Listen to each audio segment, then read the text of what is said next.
Les grandes victoires ne sont pas toujours brouillantes. Les grandes victoires, quelquefois, sont dans des très petites choses. Des très petites évolutions. Un pas, 1 kilomètre, 1 minute. Les grandes victoires ne font pas toujours du bruit. Les grandes victoires, quelquefois, c'est se réveiller tôt le matin, faire ce qu'on a promis de faire, lire 10 pages de ce livre. C'est ça les grandes victoires.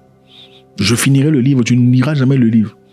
Tu n'es peut-être pas de ceux qui peuvent finir un livre d'un coup.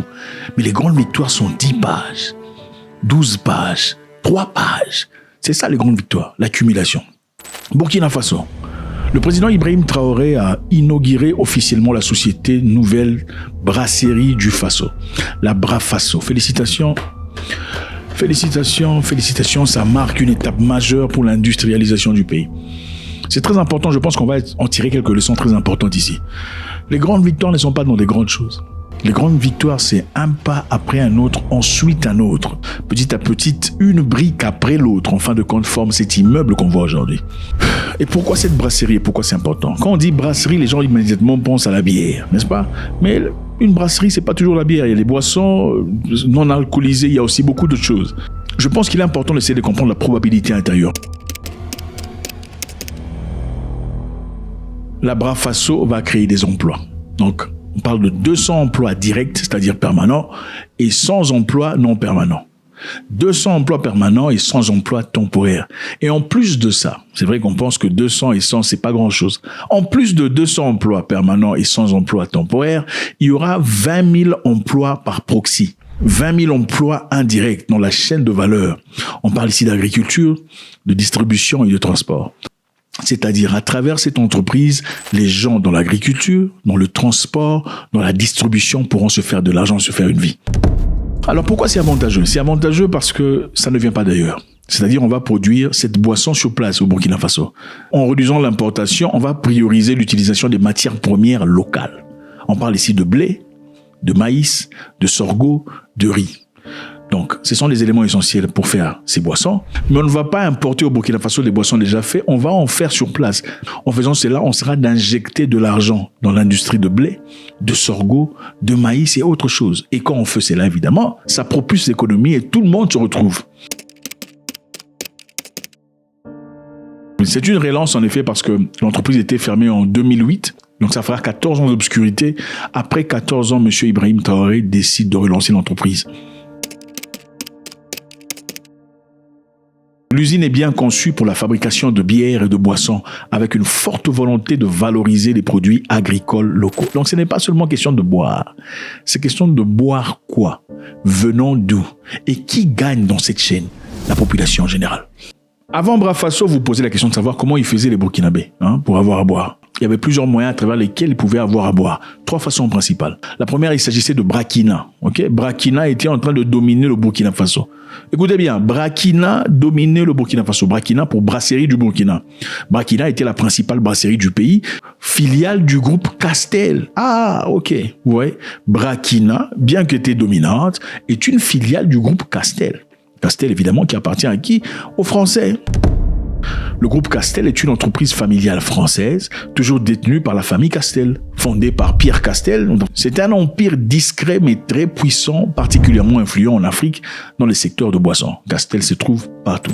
Dans le Burkina Faso, dans le passé, dépendait de Brakina, qui est une filiale de Castel. Et selon la mentalité de M. Ibrahim Traoré, une mentalité dans laquelle la souveraineté est très importante, il fallait qu'on crée quelque chose de très important. Mais est-ce que c'est nouveau? Est-ce que M. Traoré vient de créer quelque chose de nouveau ou c'est une histoire qui existait dans le passé? Brafaso n'est pas nouveau du tout, elle existait dans le passé. Brafaso avait été créé dans le passé par des entrepreneurs burkinabés avec le gouvernement, dans l'objectif évidemment de mettre la pression sur Brakina. Il fallait un peu de concurrence. Vous savez, la concurrence est très importante. Quand il n'y a pas de compétition, de concurrence, on vous oblige à un produit. Quand il y a la concurrence, on est obligé de donner la meilleure qualité du produit. Quand il n'y a pas de concurrence, vous prenez le produit, si vous n'en avez pas. Si je fais le pain, je suis le seul producteur de pain. Je vous donne le pain dans la qualité que je veux. Vous voulez manger le pain, vous allez acheter le mien, sinon vous allez vous faire foutre. Mais s'il y a une compétition, il y a 2 ou 3 personnes, ça devient compliqué parce que là, je ne peux pas établir le prix comme je veux. Je ne peux pas vous offrir le pain selon la qualité que moi je choisis. Il me faudra dans ce cas compétir avec ma compétition en vous donnant la meilleure qualité de pain et aussi en s'assurant que le prix soit abordable. Alors c'était pour ça qu'on avait initialement créé Brafasso. Mais évidemment, comme on dit, pour séparer les noirs, il faut mettre de l'argent à l'intérieur. Il y a des gens qui ont placé de l'argent à l'intérieur pour objectif que Brafasso ne fonctionne pas. Des gens qui travaillent chez Brafasso sont les mêmes personnes qui se sont assurées que ça ne fonctionne pas parce qu'ils étaient payés de dehors. Alors maintenant, puisque le Burkina est entre des bonnes mains actuellement, c'est vrai, M. Ibrahim Traoré n'est pas Dieu, il n'est pas parfait, il a ses erreurs et ses défaillances, mais en tout cas, dans le rythme que nous voyons de l'extérieur, nous ne sommes pas à l'intérieur, on ne peut pas savoir, on voit que les choses arrivent apparemment bien. Alors, on relance Brafasso, qui était fermé depuis 2008. On a tous été témoins du bradage de cette unité industrielle, et je pense que ce sont des Burkinabés, des valets locaux, qui à un moment donné ont été donc payés, je dirais, par les impérialistes, qui ont saboté et détruit tout ce qui se trouvait ici. Donc en mars 2024, lorsque nous avons tenté de redonner une nouvelle vie à cette unité, on a connu beaucoup de souffrances, il faut le dire. Et tout le long du parcours, ça a été des péripéties. Même pendant la construction, avec les nouveaux équipements qu'on avait commandés pour remplacer tous les anciens, des Burkinabés qui se sont inscrits pour travailler dans la reconstruction ont encore saboté des appareils nouvellement arrivés. Donc on a dû prendre beaucoup de mesures particulières de sécurité pour pouvoir aboutir aux résultats que vous voyez. C'est pour dire que c'est une unité qui est combattue par l'impérialisme et ses valets locaux, mais nous sommes engagés résolument à redonner vie à cette unité, mais à toutes les unités en souffrance, parce que l'industrialisation du Burkina Faso, comme on l'a dit, nous le voulons et nous allons le faire, parce que c'est une grosse chaîne de valeur qui est créée ici. Bientôt, peut-être que nous inaugurons une usine à Bobo Dioulasso qui fabrique des semoules et tout ce qui va rentrer en ligne de compte dans la matière première de cette unité industrielle. Beaucoup d'emplois seront créés et notre maïs que nos vaillants paysans cultivent donc sera bien employé. Nous prendrons toutes les dispositions pour que ce que ces unités ont connu et bien d'autres unités ne connaissent plus le même sort. Voilà, le peuple attend beaucoup en termes d'industrie, en termes de transformation de sa matière première. Donc nous mettrons tout ce qu'il faut mettre en œuvre pour que les unités industrielles vivent, survivent pour le bonheur de notre peuple. Numéro 2, au Burkina Faso, à part Brakina, le Burkina Faso importe aussi de la boisson venant des pays voisins tels que la Côte d'Ivoire, le Ghana, le Togo et le Mali. Ceci, évidemment, augmenter le coût et limiter la souveraineté industrielle du Burkina. Un pays, évidemment, souverain doit avoir ses propres moyens de production de tout. Sinon, ça devient une faiblesse, un point de manipulation. Numéro 3, avant Brafasso, il y avait aussi la consommation locale. Ça se fait un peu partout en Afrique, où on produit de la boisson locale. En Ouganda, par exemple, ils ont ce qu'ils appellent Uganda Waragi. Uganda Waragi, c'est du gin, c'est fort, c'est pas pour n'importe qui. Dans certains endroits, il y a du Cassix, je crois en Afrique de l'Est. Cassix, c'est la boisson de l'alcool de la bière de banane. Enfin, vous trouvez ce genre d'histoire un peu partout en Afrique. Évidemment, au Burkina Faso, la population rurale aussi produisait et consommait des produits traditionnels basés sur le sorgho, le mil et autres choses, comme le dolo par exemple. Avec le monopole de Brakina, évidemment, avec peu de concurrence, ce qui limitait la diversité de produits, le pouvoir de négociation du consommateur. Donc, le groupe Castel, évidemment, est une entreprise familiale française qui contrôlait en ce moment le Burkina. Et malheureusement, pour eux, on ne peut plus en dire autant. Il y avait aussi des difficultés à l'époque parce qu'il y avait perte d'emploi. La fermeture de Brafasso en 2008 avait entraîné la disparition des centaines d'emplois directs et indirects.